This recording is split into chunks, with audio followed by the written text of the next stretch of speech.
Hi guys! So, welcome back to my channel. So, for today's vlog is mag-get ready with me tayo and aayusin natin ang ating night routine. So, tapos na ako mag-lotion and yung lotion ko is usual. Ito lang naman yung gamit ko. And then, ngayon guys, mag-aano na tayo ng ating skincare. So, samahan nyo ako guys. Let's go! Okay guys, so usually I use this toner. Tapos guys, nag-aano lang ako sa aking face para at least maging glowing pa din siya.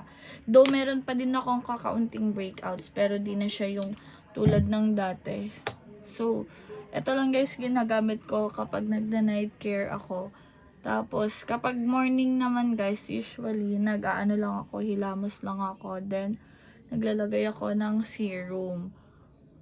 Tapos, yun guys. Naglalagay din ako paggabi ng serum guys. Pero, usually guys, ito talaga nilalagay ko. Para at least malinis talaga siya ng bongga. Ayan guys, tapos naglalagay lang ako ng pink sand na perfume. Just to, you know, para ma-fresh lang din tayo tingnan. Then, after that, aking serum. Though, naglagay ako ng sa cream pala guys, yung sa aking breakouts. Para at least hindi siya para ma-dry agad siya.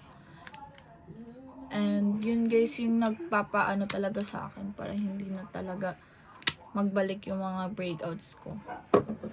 Though, ang gamit ko na serum guys, is ang ating Pond serum. As you can see, diba, may glowing effect agad siya, guys. Oh. Tapos, lalagyan ko lang tong walang breakouts. Ayan, guys.